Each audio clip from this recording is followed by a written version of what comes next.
गेहूं और चावल भारतीय खाद्य निगम से लिफ्ट कर लिया है। रेलवे ने 13 लाख वैगन से अधिक और 26,972 रेक्स द्वारा एसेंशियल कमोडिटीज की सप्लाई को सुनिश्चित किया है। सिविल एविएशन मंत्रालय 416 लाइफलाइन उड़ान फ्लाइट्स का संचालन कर 781 टन आवश्यक मेडिकल कार्गो को भारत के दूर दराज क्षेत्रों में पहुंचा रहा है। ट्रक्स और गुड्स कैरियर्स की मूवमेंट में निरंतर बढ़ोतरी हो रही है, परंतु इस आवाजाही को और पुख्ता करने के लिए गृह मंत्रालय ने कल राज्य सरकारों को पत्र लिखकर आपदा प्रबंधन अधिनियम के अंतर्गत जो दिशा निर्देश जारी किए गए थे उसकी तरफ उनका ध्यान आकृष्ट किया है। आर्थिक गतिविधियों को और आवश्यक वस्तुओं की समयबद्ध आपूर्ति के लिए ये जरूरी है कि गुड्स ट्रैफिक को इंटरस्टेट बॉर्डर्स पर रोका नहीं जाए। दिशा निर्देशों के बावजूद देश के कुछ हिस्सों में ट्रक्स और गुड कैरियर्स की मूवमेंट में समस्या आ रही है। गृह मंत्रालय ने फिर से स्पष्ट किया है कि ट्रक्स और गुड्स कैरियर्स की मूवमेंट के लिए चाहे वे भरे हुए ट्रक्स हों या खाली हों, अलग से पास की आवश्यकता नहीं है। राज्य सरकारों को अनुरोध किया गया है कि वे सुनिश्चित करें कि जिला प्रशासन एवं फील्ड एजेंसीज इन निर्देशों का पालन करें। आज गृह मंत्रालय ने आदेश जारी कर उन लोगों की आवाजाही की अनुमति रेल द्वारा भी दी है जो लॉकडाउन की वजह से फंसे हुए हैं, जैसे स्टूडेंट्स, माइग्रेंट लेबर, टूरिस्ट और पिलग्रिम्स। इसके लिए संबंधित राज्य सरकारें एवं रेलवे बोर्ड उचित व्यवस्था करेंगे और सभी हेल्थ प्रोटोकॉल्स का अनुपालन सुनिश्चित करेंगे। आज की जरूरियात के लिए पर्याप्त है। हमने 1,03,000 नया सिलेंडर परचेज किया है। पहली बार भारत सरकार मिनिस्ट्री ऑफ हेल्थ पहली बार परचेज कर रही है और परचेज करके हम इसको सप्लाई चेन में डालेंगे। तो 1,03,000 का ऑर्डर दिया है और सब भारत के मैन्युफैक्चरर्स हैं। अच्छा, दूसरा हमने एक तैयार करके रखा हुआ है कि हमारे पास 5 लाख ऐसे इंडस्ट्रियल ऑक्सीजन है जिसको हम इजीली मेडिकल ऑक्सीजन सिलेंडर में कन्वर्ट कर सकते हैं। कोई बहुत बड़ा कोई टेक्निक नहीं है, कोई टेक्नोलॉजी नहीं है, इसमें कोई खर्च भी नहीं होता है। तो ये हमारे पास 5 लाख है, लेकिन अभी हमको जो रिक्वायरमेंट दिया है इसके मुताबिक 60,000 का ऑलरेडी हमने ऑर्डर कर दिया है और हर राज्य को बता दिया है, वो वहां से मंगवा सकते हैं। वो सप्लाई चेन ऑलरेडी है, इसी में आ जाएगा। तो ये नेक्स्ट अब आया पीपी, जो सब आप सबको जो सबकी एक चिंता थी कि पीपी का क्या है। तो पीपी का डिमांड हमको जो दिया गया है, दिस आर प्रोजेक्टेड डिमांड्स। ये हम मैक्सिमम अप्रोच लेके हम चल रहे हैं। 2 करोड़ का हमारा रिक्वायरमेंट दिया है मोटा मोटा। हमने ऑलरेडी ऑर्डर कर दिया है 2 करोड़ 22 लाख का। डोमेस्टिक ऑर्डर्स हमने दिया है 1.42 करोड़ का। और मुझे बताने हर्ष होता है कि डोमेस्टिक प्रोडक्शन जो कुछ भी नहीं था वो आज कल की तारीख की मैं बता रहा हूं 1,87,000 रोज बन रहे हैं, आ रहे हैं और राज्यों को दे रहे हैं। ये सबसे बड़ी बात है। तो अच्छा, अरे हमारा जो ये मेक इन इंडिया का जो हमारा जो कॉन्सेप्ट था, ये हम यहां भी लाए हैं। इसमें सैंपल को अप्रूवल दिया, इसके लिए हमने सैंपल को फ्लाई भी कर लेते हैं, ट्रांसपोर्ट करके उस सैंपल को मंजूरी करता है, प्रोडक्ट बन जाता है। प्रोडक्ट को स्पेसिफिकेशन है, वो स्पेसिफिकेशन मंजूर करवाते हैं और बाद में उसको इमीडिएटली उसका जैसे भी उसका स्पेसिफिकेशन मंजूर हो जाता है, तुरंत फर्स्ट कम फर्स्ट सर्व पे बेसिस पे ऑर्डर दिया जाता है। ओपन टेंडर है, anybody can come, the price is fixed and we are giving the order on the same day. तो आपको मैं बताऊं कि 30/4 को 1,27,000 रोज का उत्पादन शुरू हुआ है, वो जीरो था, ये आप बताएं। और additional domestic supply in the next 2 months is 1.15 crore. हमारा रिक्वायरमेंट 2 है तो 1.15 तो ये हो रहा है कि इतना हो जाएगा। और हमने इंपोर्ट का 80 लाख का ऑर्डर दिया है और ये सब आना शुरू हो गया है हमने। तो अच्छा, तो ये हमने ये बताया कि आगे नेक्स्ट तो बताना ये चाहिए कि देखो इसमें हमने एक ही था, चित्रा करके एक लेबोरेटरी थी, हमने 15 दिन में 9 नए लेबोरेटरी बना दिए हैं। इसमें आप नाम पढ़ सकते हैं, institute of nuclear medicine and allied sciences Delhi, DRDA का defence research and development establishment Gwalior, ADRD aerial delivery research and development establishment Agra, and 6 lab हैं, वो है ऑर्डिनेंस फैक्ट्री बोर्ड के, चेन्नई, मुंबई, मुरादानगर, कोलकाता और कानपुर में 2 है। पहले सबको कोयंबटूर जाना पड़ता था। कोयंबटूर हम एयर फ्लाइट को उनको स्पेशल एयर फ्लाई करते थे, वहां जाके बेंगलोर ले जाते थे, बेंगलोर से स्पेशल व्हीकल का अरेंजमेंट किया था वहां के, और वो व्हीकल से हम ले जाते, सिल्क बोर्ड के साथ मदद लेके व्हीकल रोज हम भेजते थे वहां, जो नया भी आया है सैंपल उसका मंजूरी करवा के सेम दे के उसको फ्लाइट वापस लाते थे, उसका प्रोडक्ट को भी ऐसे ही करते थे और इमीडिएटली ऑर्डर देते थे। ये हमने एक अरेंजमेंट किया अभी। ये तो ये अच्छा, दूसरा बहुत अच्छा एक काम हुआ है कि डीआरडीओ ने 3 टाइप का new PU coated nylon polyester बनाया। ये हमारे सबसे बड़ा मटेरियल का बहुत बड़ा प्रॉब्लम था, और ये इससे N95 का मास्क बनता है, और उसका भी हमने ऑर्डर कर दिए हैं, उन लोगों ने भी डिलीवरी शुरू हो गया है इसमें। अच्छा, पीपीई में भी हमारे, मैंने आपको बताया कि ओपन टेंडर है, फर्स्ट कम फर्स्ट सर्व, जिसका भी स्पेसिफिकेशन मंजूर हो जाता है उनको इमीडिएटली ऑर्डर दिए जाते हैं। तो हम अभी तक हमको मिल गए हैं 21 लाख पीपी आ गए हैं, और राज्यों को हमने दे दिया है, और अभी जैसा समझ आएगा अब तो रोज बढ़ती जाती संख्या में, मुझे लगता है कि इसका कोई प्रॉब्लम नहीं रहेगा। नेक्स्ट, अच्छा, तो ये आप देख सकते हैं domestic PP production per day, तो ये 30 मार्च का हम देख रहे हैं, इसके पहले तो 0 था, 3312 था पर डे, और आज की तारीख में 30वीं अप्रैल ये है आपका 2020, 1,86,472 पीपी रोज के बन रहे हैं। ये बढ़ के 2 लाख भी होने का थोड़े समय में हो जाएगा, और मुझे लगता है कि भारत में, अच्छा ये आपको मैं बताना चाहता हूं कि हमारा पहले हम जो 50,000 पीपी का उपयोग होता था भारत में, और सब इंपोर्ट होता था 50,000, इसके सामने आज हमारी कैपेसिटी इतनी बड़ी है, 7,000 करोड़ का इंडस्ट्री बन गया है, और after China this has become the biggest industry, 1 billion industry बना है। तो ये हमारा, मुझे लगता है कि ऐसे ही हमारा जो नए लोग आ रहे हैं होता है, तो हम एक्सपोर्ट भी कर पाएंगे भारत की पूरी जरूरियात को, लेकिन अभी हमारा भारत का जरूरियात का हम पूरा ध्यान रख रहे हैं। नेक्स्ट, N95 और N99 मास्क, मैंने बताया पहले ही कि डीआरडीओ ने नया मास्क का मटेरियल नया डेवलप किया, और वो N99 मास्क है। हमारा डिमांड हमको दिया है 2.72 करोड़ हम, अच्छा, इसमें से टोटल हमने ऑर्डर कर दिया है 2.49 करोड़ का किया है।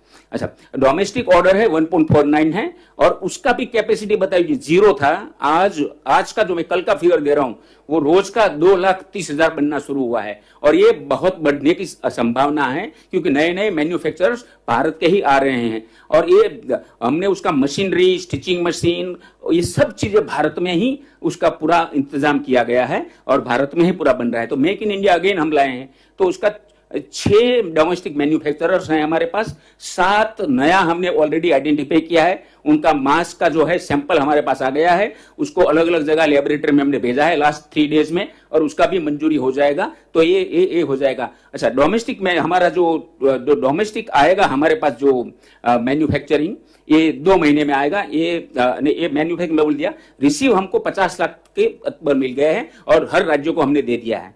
2 महीने में हमको 1,40,00,000 एन मास्क मिलेगा, तो ये मुझे लगता है कि भारत की जरूरत है, और हमने जो इंपोर्ट किया है 1 करोड़ का, तो पूरी जरूरत हमारी पूरी हो जाएगी, कोई प्रॉब्लम नहीं रहेगा। क्या, अच्छा, श्योर सप्लाई भारत का है 1,40,00,000, रोज के 2.5 लाख जितने मास्क आएंगे, तो ये तो हमारा पूरा देश को दे सकते हैं। अच्छा, हमारा नया लैब भी हम ऐड करने का अभी प्रयत्न कर रहे हैं, हमने क्वालिटी काउंसिल ऑफ इंडिया को बोला हुआ है कि हमको और भी लैब दिया जाए, पीपीई की तरह जो हर जगह पे हमने लैब किया है, तो फास्टर होगा सैंपल चेकिंग, फास्टर एक प्रोडक्शन में आ पाएंगे। मुझे I am amazed at the capacity of Indian industry, the way they have come forward and the way they have started manufacturing using that technology is just amazing, and I am really thankful to the Indian industry that in the time of difficulty they have come forward and started manufacturing. Again, यहाँ हमारा open tender है, first come first serve, जिसका भी मंजूर हो जाता है उसको इमीडिएटली ऑर्डर दिया जाता है। नेक्स्ट, ये आप देख सकते हैं डोमेस्टिक मैन्युफैक्चरिंग आपका, ये मैं 30 दिन का दिया है, इसके पहले तो 0 ही था, लेकिन ये मार्च की 1 तारीख से शुरू हो गया था, काम पहले से शुरू हुआ था। अभी आज की तारीख में 2,30,500 30 चारकोल, इतना हमारा प्रोडक्शन शुरू हो गया है। नेक्स्ट, अच्छा, अब डायग्नोस्टिक टेस्टिंग किट्स की बात हम करें तो कंबाइंड आरटीपीसीआर हमको 35 लाख की हमको जरूरत बताई गई है हमारे ग्रुप को, हमने ऑर्डर कर दिया है, आईसीएमआर ने ऑर्डर किया है, आईसीएमआर ने बहुत अच्छा काम किया है, और उन्होंने 21,35,000 का ऑर्डर किया है, आ गया है 13,75,000, वो रेगुलरली डिलीवरी हो रहा है इसका।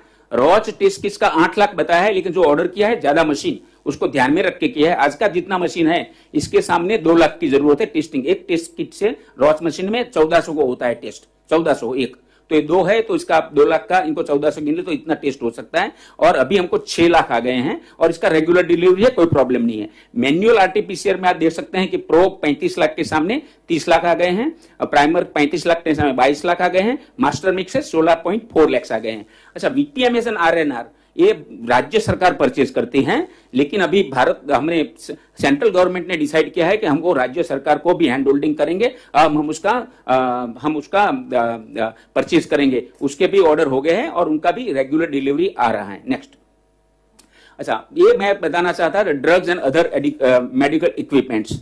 एक मैं बताना चाहता हूं कि भारत में आज कोई दवा की मेडिकल इक्विपमेंट का कोई शॉर्टेज नहीं है। एंड एक बताना कि हमारे वहां डिपार्टमेंट ऑफ फार्मास्यूटिकल, जिसका मैं सेक्रेटरी हूं, तो हमारे वहां 2 कंट्रोल रूम हमने चालू किए हैं सिंस लास्ट 2 मंथ्स। एक डीओपी में है, मेरे डिपार्टमेंट में है, एक एनपीपी में, दोनों 24/7 काम करता है।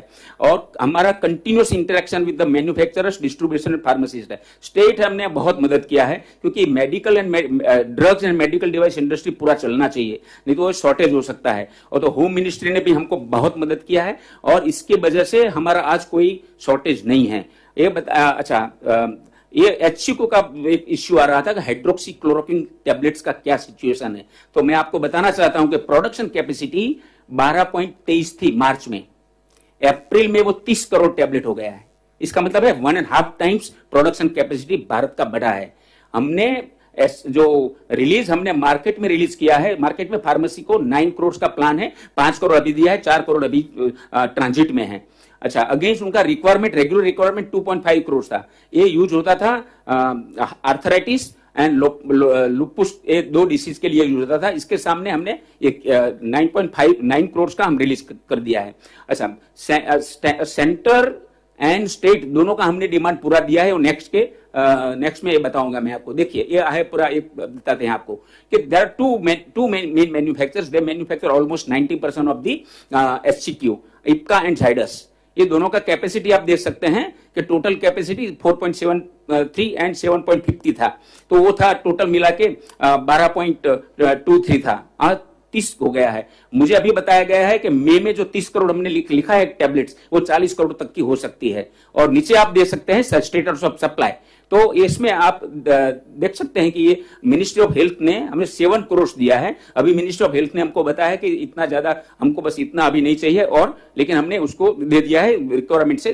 स्टेट गवर्नमेंट को हमने 3.80 प्रोवाइड किया है और फार्मेसी में 5.24, और मैंने बोला 4 करोड़ ट्रांजिट में है। मिला के 16 करोड़ टैबलेट, जो 2.5 करोड़ था इसके सामने 16 करोड़ टैबलेट हमने मार्केट में दिया हुआ है। एचसीक्यू का it is a success story in which we have been able to to help the other nations also, that has and also meet our demand, and still we have the surplus with us. This next, I would like to thank all the department. Naturally, Ministry of Health and Family Welfare has been very helpful to us and has guided us. My department is all naturally we are there, but DPPIT ने बहुत अच्छा काम किया। Oxygen cylinder में उनके secretary और उनके पूरी डिपार्टमेंट ने बहुत ही मदद किया।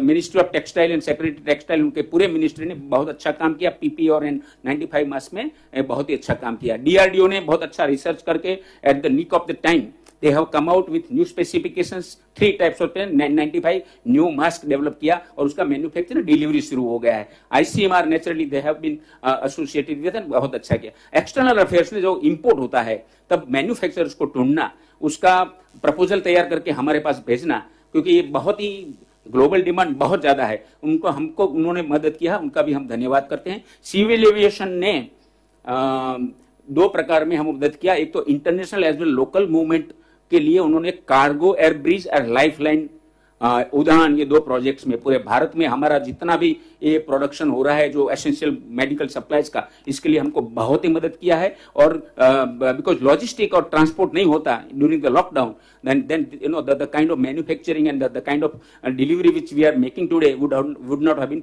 possible. So naturally railways and post also we have been very helpful. And naturally last I would like to thank the state governments, because when the production started, when the new manufacturers came, they were always there. They helped us in logistic and necessary permission to open the industries. Because ये जो industry है उसके साथ में उनके ancillary industry ऐसे हैं कि जो बंद थे, वो पूरा एंसिलरी इंडस्ट्री को उन्होंने खुलवाया और खुलवा के उसको चालू करवाया. उसका स्पेयर पार्ट, मशीनरी, जो मेन हमारे जो इंस्ट्रूमेंट के जो इक्विपमेंट के लिए से ये सब हमको मुहैया करवाने में बहुत मदद किया है. मैं इनका भी धन्यवाद करता हूं.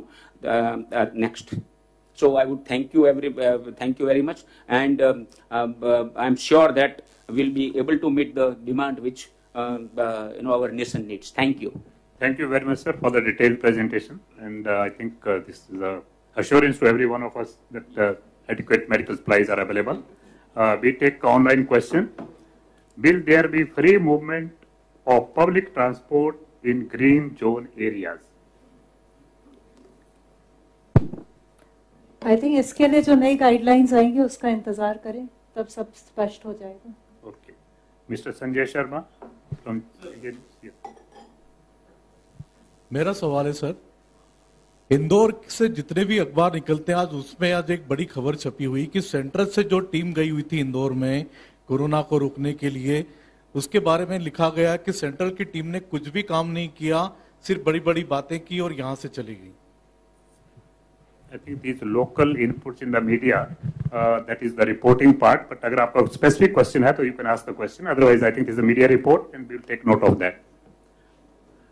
Next, Mr. Neelu.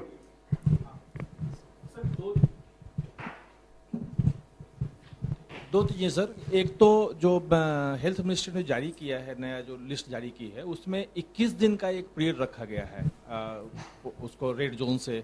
तो वो क्या है सर? क्योंकि पहले आप 28 दिन कहते हैं कि कोई ग्रीन जोन तभी बनेगा जब 28 दिन वहाँ कोई नया केस नहीं आया. तो 21 दिन का क्या है? और दूसरा सर कि जो डिस्ट्रिक्ट में जो आप जो कंटेनमेंट एरिया और बफर जोन ये दो बता रहे हैं, तो क्या बफर जोन के बाहर जो होगा वो ग्रीन जोन माना जाएगा, वो डिस्ट्रिक्ट के भीतर भी? तो सर जैसे कि आप सब लोगों को अवगत है कि इससे पहले हम लोगों ने 2 क्राइटेरिया लेते हुए, जिसमें कि मुख्यतः ये था कि टोटल क्यूमुलेटिव केसेस कितने हैं या वहाँ पर डबलिंग रेट कितना है, उसको क्राइटेरिया को लेते हुए देश के जितने जिले हैं उनको रेड, ऑरेंज और ग्रीन जोन में डिवाइड किया था.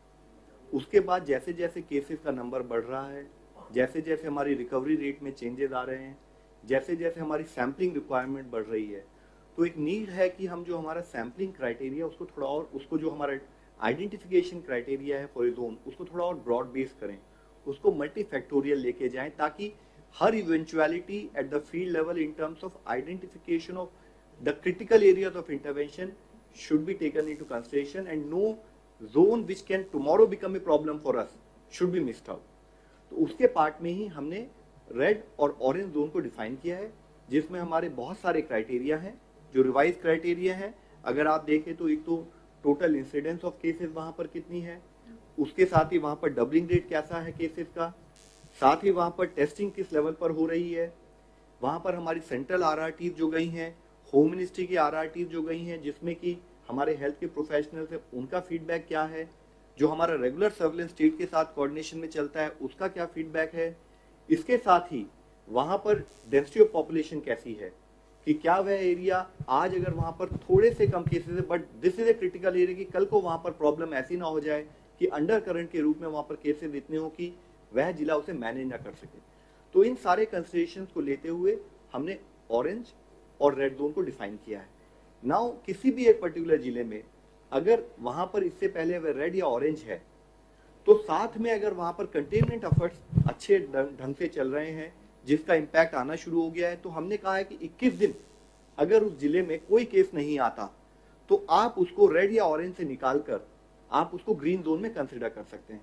दूसरा विषय जैसे आपने बताया कि मुख्य फोकस ये है कि विद इन दीज डिस्ट्रिक्ट, जिसको हम रेड या ऑरेंज जोन बोलते हैं, वहां पर केसेस आए हैं, तो वहां पर हमें एक प्रोएक्टिव और स्ट्रिंजेंट मेथड में जाते हुए उनको कंटेन करना है. वहां पर जो भी वायरस स्प्रेड हुआ है सिस्टम में, उसको कंटेनमेंट जोन उसकी डिलिनेट करते हुए वहां पर उसको एक बड़े रूथलेस मैनर से वहीं पर चेन ऑफ ट्रांसमिशन को रोकना है, ताकि उस जिले में और उस जिले के बाहर वह ना फैले. तो ये इसी संदर्भ में मैंने आप लोगों को कंटेनमेंट जोन के प्रॉपर पैरामीटर्स के बारे में हाईलाइट किया था. अब कंटेनमेंट जोन के बाहर चाहे वह रेड डिस्ट्रिक्ट हो या वह ऑरेंज डिस्ट्रिक्ट हो, उसमें कुछ रिलैक्सेशन दी जा सकती है, जिसको कि ministry of home disaster management act के तहत नोटिफाई करेगी। Another online question, Delhi, Mumbai और पुणे, क्या इन शहरों में सोमवार से लॉकडाउन खुल जाएगा? I think this is speculative, we have to wait for the announcement, but if anything madam you want to add? No, I think okay, we should wait for it. Mister Anumitra, Anand Bazar पत्रिका।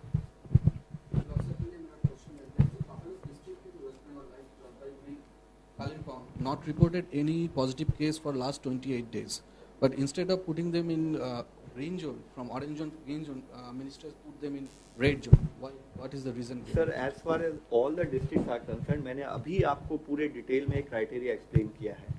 वह criteria बड़ा comprehensive criteria है। Instead of focusing only on earlier time when the cases were less, when we were focusing more on absolute number of cases alone और doubling rate, we said कि we need to broad base the criteria कि कोई भी district जहां पर आज अगर potential cases भी कम है, कल को वह सिचुएशन ना क्रिएट हो जाए कि वहां के केसेस मैनेज करना मुश्किल हो जाए, उसको कंसिडरेशन में लेते हुए, जैसे मैंने आपको बताया, टेस्टिंग रेशियो किस जिले में किस प्रकार की टेस्टिंग हो रही है, कहीं ऐसा ना हो हम एक सिचुएशन में आ जाए कि हम टेस्टिंग कम कर रहे हो और अंडर करंट के रूप में वहां पर केसेस बढ़ते रहें। इसी तरह से किस जिले की क्या डेंसिटी ऑफ पॉपुलेशन है, कि अगर वह बहुत ही ज्यादा हाईली डेंस एरिया है तो चांसेस हैं कि वहां पर केसेस फैलने के उसी स्पीड से बढ़ने के भी चांसेस होते हैं। तो हमने अपने क्राइटेरिया को ब्रॉड बेस किया, ब्रॉड बेस करके जो जिले हमारे लिए फ्यूचर में भी एक पोटेंशियल रिस्क क्रिएट कर सकते हैं, चाहे वहां पर आज लिमिटेड नंबर ऑफ केसेस भी हो, उनको कंसिडरेशन में लेके रेड जोन के रूप में डिफाइन किया गया है। आज सबसे बड़ा चैलेंज मैं आप सबसे रिक्वेस्ट कर रहा हूं, सबसे बड़ा चैलेंज है कि not whether a district has been classified as a red district और it has been classified as orange district. Challenge ये है कि आज क्या हम जिन भी डिस्ट्रिक्ट में केस आए हैं अपनी कंटेनमेंट जोन को प्रॉपरली डिलिनेट कर रहे हैं, और डिलिनेट कर हमने कितनी, डिपेंडिंग ऑन द विड्थ और the overall area of that particular containment zone, हमने कितनी स्पेशल सर्विलेंस टीम्स बनाई हैं। वह surveillance team day to day घर पे जाकर सर्वे कर रही है, नहीं कर रही है, क्या वह कोई केस छोड़ तो नहीं देती, जिसकी वजह से फिर अगर अंडर करंट के रूप में जो भी हमने एफर्ट्स किए हैं वह फेल हो सकते हैं। तो उसी के संदर्भ में जो हमारा मुख्य फोकस होना चाहिए वह होना चाहिए कि जहां पर भी केसेस आए हैं, वह चाहे रेड जोन डिस्ट्रिक्ट हो चाहे ऑरेंज जोन डिस्ट्रिक्ट हो, बिना किसी कोताही के वहां पर हम कंटेनमेंट एफर्ट्स को पूरे 100% उस मोमेंटम से, उस विगर से करें कि वहां पर डिजीज फैल ना पाए। Last question, mister Neeraj, news 18।